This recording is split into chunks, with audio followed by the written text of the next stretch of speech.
Okay, so we can all admit that we're not perfect. We make mistakes. Something always gives us off track. Any little distractions and things. For instance, like quotes, is it progress if the cannibal uses a knife and a fork? Which is kind of ironic. Even though the person is in the quote saying that they're cannibals, they're eating meat, but yet they're trying to better themselves. They're like, oh, okay, maybe if I don't just like go and attack the person, I'm doing a little bit better by eating it with a fork and a knife. For instance, 3 of the samples I'm going to be using today would be work, weed, and relationships. So for instance, with work, the other night, I'm a trainer at my job, so one of my trainees, who just got out of training, she has difficulty with her speaking because her Spanish is the first language. So she has trouble when interpreting, talking to the guests, explaining things. And that's something I know like I can't really fix, but it's something that I know she can work on. And that's something that I need to see aside and be able to talk to her and be like, you know what, like, this is something like, maybe you can go off in a certain situation, like, approach it a different way. But with her, just being able to talk to her and just say, you know what, like, maybe approach it a different way. As well as with her, like I said, it's something like she has to, on her own, she has to choose whether she wants to change it or not. But if she doesn't, then it's something like in the quote says, you choose to be cannibal. If you want to fix yourself, you can do it little by little in the process. And as well as another one is one of my friends, he has a habit of smoking weed all the time. So for instance, it's his thing every day, smoking weed on a daily basis. It's something that I know like you have to choose for yourself to change. It's something that he works on his own. Being able to tell him like, you know what, maybe you can do a few changes, which is something that he is working on. Like he switched from just smoking weed to just doing like the vape pens now.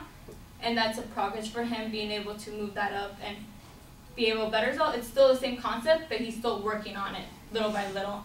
As well as for relationships, for me as a person, like I've been told that I'm very blunt, I'm very straightforward, and I put up walls, and a lot of people tell me like that's something that I personally need to work on. I know it's a habit of me. To this day, I catch myself like not being cold about it, but just like still being straight, but kind of like I have to be more lenient. Like, you know what, yeah, this is the situation, this will happen, and not just being, oh, I didn't like it, and just being, oh, well, you know what, this would happen. I don't understand why it did, but I feel this way towards it.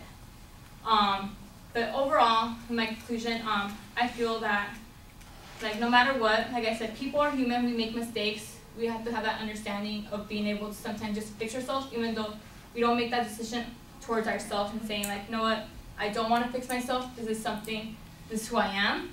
But in the end of the day, you know that you do. And these are the consequences you're going to have to pay towards, like I said, smoking weed, making that a habit, how it's going to affect others as well, and how it's going to affect you as a person.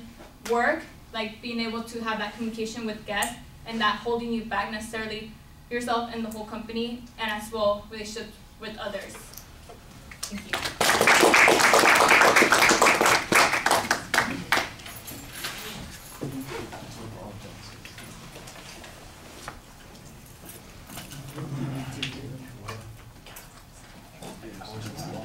Something else there in the ground back.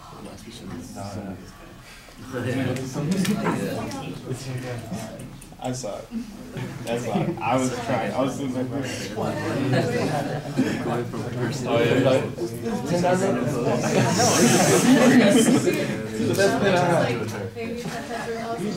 Why are they laughing? it was fun. I liked it. All right, Catherine, I think you've got a good opening statement. You explained the quote a little bit. You need to get the irony in there a little bit. It is kind of a funny statement that is being made there and that you're talking about. I do think that you take a serious take on the idea here that you've got a thesis statement that you're going to support with some real illustrations, and I thought that you did an excellent job setting up what the structure was going to be with the preview. In the body of the speech, you moved from point to point pretty clearly, so that worked. The first 2 points that you had, I think I've mentioned this to a couple of other people. When you've got the examples, it's a little bit easier to talk about. You get to that third point and it's vague and you're wandering around a little bit. It's understandable, but it was still clear that you were trying to make that particular point there. That's fine. The delivery issues, your voice projects fine. I think you've got good variety in the presentation. You had some good indicators while you were speaking. Your facial expressions are fine.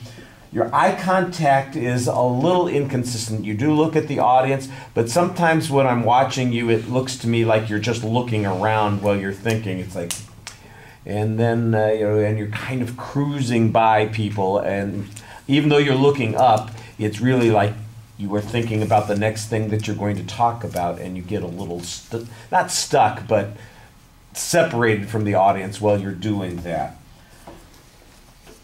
The biggest issue that I see in your presentation is the fluency issue. You've got a lot of filler words that you're using to get from one idea to the next, or even through a particular sentence. I didn't start counting because I didn't think it was overdone, but it was noticeable, and you want to be careful about that.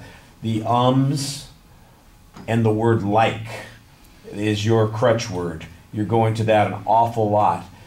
An occasional the use of the word like in the right place, that's all fine, but I think when you watch your speech, see if you can notice how frequently it comes up. I don't know that you have to count it out, but you know what, if you did that, I would know that you actually watched your speech. And then you can put the tally there in the comment section there. I thought that you had an excellent summary at the end of the speech, reminding us the point that you were trying to make, and the structure that you went through. That's exactly what you ought to be doing. All right? Now you can relax and not think about this for another week and a half. Enjoy your break, folks. We'll see you next time.